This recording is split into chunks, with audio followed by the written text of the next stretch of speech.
All right, let's dive right into this explainer and seriously cut through all the noise surrounding the 2026 medical admissions landscape in Uttar Pradesh. Listen, if you're an aspiring medical student or maybe a parent trying to help your kid navigate this insanely stressful process, you probably already know that UP is one of India's absolute biggest medical education hubs. We're talking over 30 medical colleges. But here's the thing, the gap between the top tier and the mid-tier institutions, it is massive. So today we're putting emotions aside and looking strictly at the data. We're talking expected cutoffs, the true fee structures, and the honest, no-nonsense reality of finding the top government medical colleges in the state. Here is our roadmap for today. We're going to cover the 2026 admissions reality, count down the top 5 government colleges, look at some real student success stories, weigh the government versus private trade-offs, and wrap up with your final decision framework. Let's get to it. Section 1, the 2026 admissions reality, navigating the most competitive year yet. So is one wrong college choice really going to cost you 3 years of your career? Well, yeah. Choosing poorly right now means you could literally be struggling with outdated infrastructure, weak clinical exposure, or just totally questionable placements all the way out in 2031. Because it isn't just about getting into any medical college, right? It's about matching your specific rank to the exact right clinical environment. You are essentially pouring the concrete foundation for your postgraduate trajectory today. And one wrong choice based on, generic advice, that can easily set your career back years. And here is why generic advice just won't cut it anymore. Look at this. The 2026 MBBS admission landscape is expected to be 5 to 8% more competitive than last year because NEET registrations are just surging. Cutoffs constantly fluctuate based on exam difficulty and seat availability. And honestly, we are seeing a steady, relentless climb.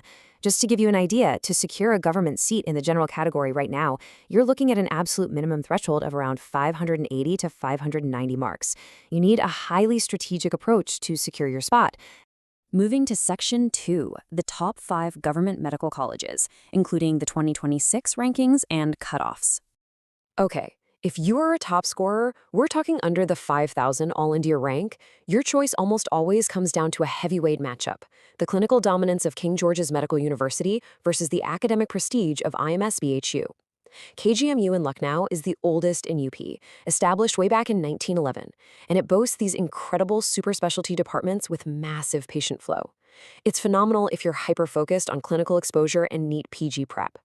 But on the flip side, IMS-BHU in Varanasi, it offers this unmatched research culture, a gorgeous historic campus, and significantly lower fees.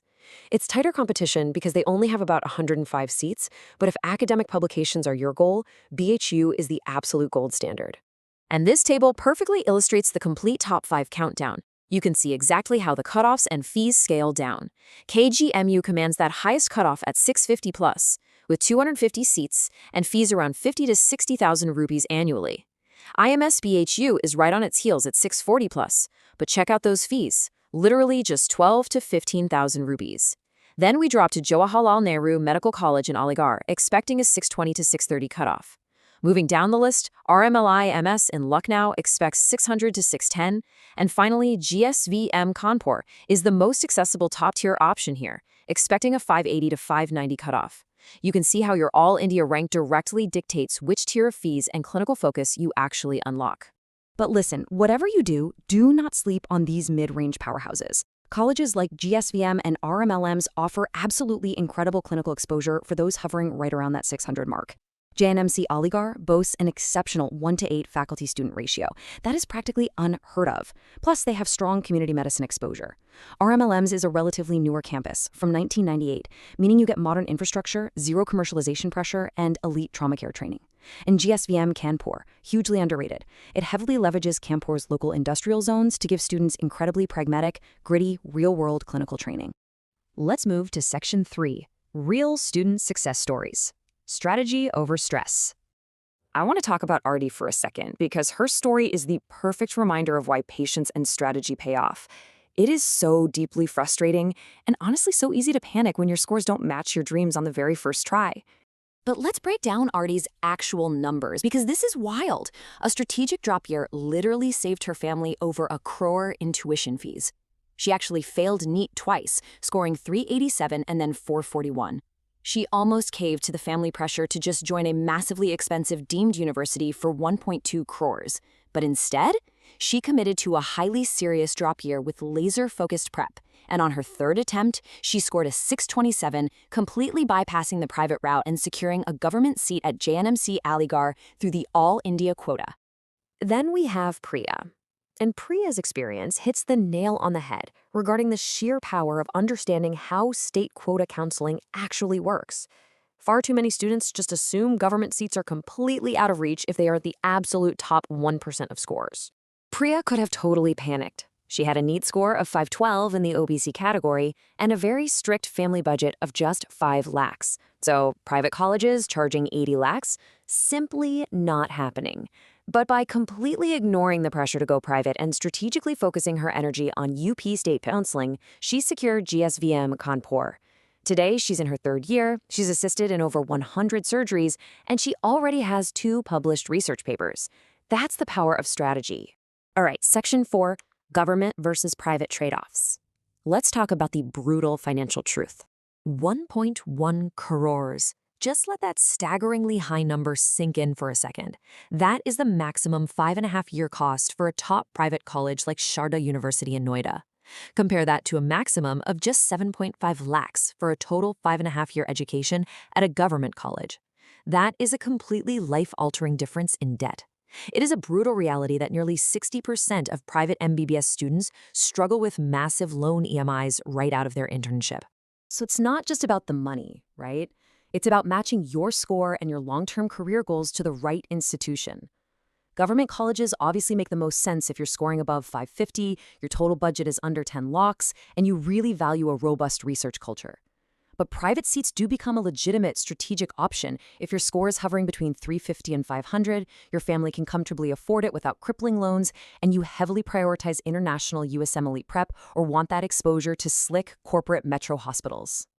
Now, if a government seat just isn't in the cards for you, this quick table breaks down your realistic private backups. Sharda University in Noida is the premium option, great for international exchange programs, but you're paying up to 1.1 crores. Hind Institute in Siddipur offers really strong rural medicine exposure for about 70 to 80 lakhs.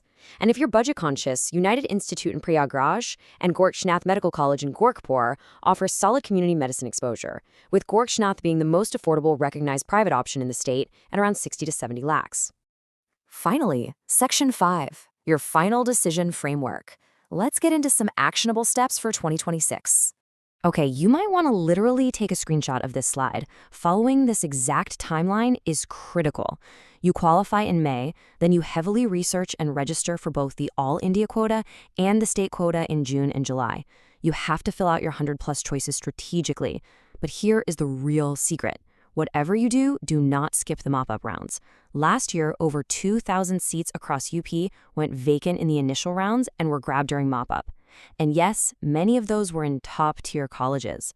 And here is your entire strategy, neatly broken down by your projected score. If you're hitting 600+, you are aiming for the absolute top. KGMU, IMS, BHU. The 500 to 600 range? That's where you aggressively play the state quota for places like GSVM Kanpur. Below 500, you need to have a very realistic chat about your family's finances for private institutions. And if you're tracking under 400, honestly, unless you have the funds ready for a budget private college, you need to seriously evaluate if you have the mental resilience for a highly structured drop year to bring that score up. So here's what it all comes down to. One wrong choice can cost you years of your career and millions in unnecessary debt. You've seen the data, you know the cutoffs, and you have the strategies. The only question left is the one right in front of you. Are you going to leave your medical career to chance, or are you ready to start building a data-driven admission strategy right now?